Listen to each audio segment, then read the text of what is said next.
Everyone, আশা করছি তোমরা অনেক ভালো আছো, সুস্থ আছো। প্রতিদিনের মতো আমার চ্যানেলে তোমাদের সবাইকে অনেক অনেক স্বাগত জানাই। তো আজকে দেখতে পাচ্ছ রোদ উঠেছে এখন, আর সকাল সকাল মায়ের পাশে দেখো বড়িও দিয়ে নিচ্ছে। এবার আমিও মায়ের সাথে একটু হাত লাগাবো, না হলে প্রচুর লেট হয়ে যাবে আর কি। মায়েরও লেট হবে আর সাথে কাজ বাজগুলোও সারা হবে না। তো সেই কারণে ঝটপট করে কাজ বাজগুলো সেরে নিচ্ছি। তো তোমরা কিন্তু চ্যানেলটিকে যারা যারা এখনও সাবস্ক্রাইব করোনি অবশ্যই করে সাবস্ক্রাইব করে পাশে থেকো।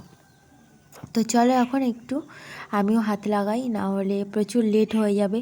তো আরেকটা কথা, যেটা কাল হচ্ছে শিবরাত্রি, কে কে পালন করবে অবশ্যই জানাবে, কে কে বাবার মাথায় জল দেবে।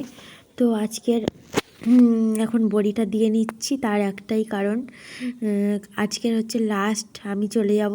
তো সেই কারণে মা বললো আমি থাকতে থাকতেই বড়িগুলো দিয়ে নেব, না হলে মা একা পারে না সব কিছুতে। এখন জানোই পরিস্থিতি তো সবসময় সমান যায় না, শরীরটাও সেরকম সবসময় ভালোও নেই। সেই কারণে তো এই আজকের বড়ি দেওয়া হচ্ছে মানকচুর সাথে ডালের। তো চলো এখন বড়ি দিয়ে নিই, তারপর তোমাদের সাথে দুপুরে আসবো। তো দুপুরে অলরেডি বেরিয়ে পড়ছি, এখন বাজে 1:15। 1:15 সময় বেরিয়েছি, মা পিছনে আসছে মেয়েকে নিয়ে আর একটা ব্যাগ নিয়ে। সাথে ব্যাগটাও আজকে খুব ভারী রয়েছে, কারণ ব্যাগের মধ্যে অনেক কিছু খাবার দাবার নিয়েছি।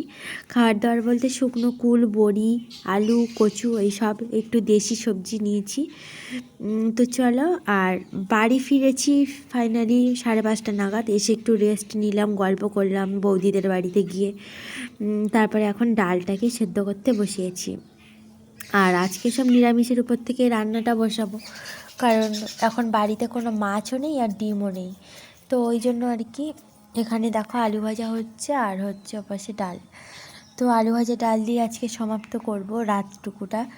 আবার কাল থেকে তোমাদের সাথে অনেক নতুন করে ভিডিওতে চলে আসব। তো চলো, কাল কিন্তু অনেক কাজ রয়েছে আমার, ঘর বাড়ি গুছানো থেকে, ঝাঁটানো থেকে, ঘর মোছা থেকে, অনেক কিছু।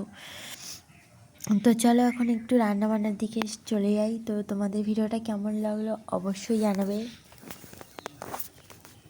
চলো এখন রান্নাবান্নাটা সেরে নিই, আর বেশি লেট করে লাভ নেই। আরেকটা কথা, এখন তো তেমন গরমও পড়েনি, তবে এদিকটা দেখছি একটু ঠান্ডা রয়েছে। আমাদের গ্রামে বেশ গরম রয়েছে, রান্না করে উঠলেই মাত্র ঘেমে নিয়ে এক অবস্থা হতাম, কিন্তু এখানে এসে ঠান্ডা ঠান্ডাই লাগছে। তো যদিও বা শীতের জিনিসপত্র কিছুই নিয়ে আসিনি, সব বাবাদের ওখানে রেখে এসেছি, মেয়ের আমার সবারই। তো আজকের মতো টাটা, দেখা হচ্ছে কালকের একটা ছোট্ট ভিডিওতে। তো কেমন লাগলো ভিডিওটা অবশ্যই জানিও। তো আজকের ভিডিওটা ভীষণ শর্টের মধ্যে হয়ে গেছে, কিন্তু কিছু মনে করো না। আর মেয়েও দেখো এপাশে চুপ করে শুয়ে বা একটা বাটি নিয়েছে, বাটির পাশে একটা তালাও নিয়েছে, নিয়ে খেলছে চুপ করে। আর ও এখন বম হয়ে আছে, দুষ্ট হয়ে গেছে দিন দিন। তো আজকে এই পর্যন্ত, কালকে ভিডিওতে আসবো। তো কেমন লাগলো ভিডিওটা অবশ্যই জানাবে, একটা করে লাইক চাই কিন্তু তোমাদের কাছ থেকে।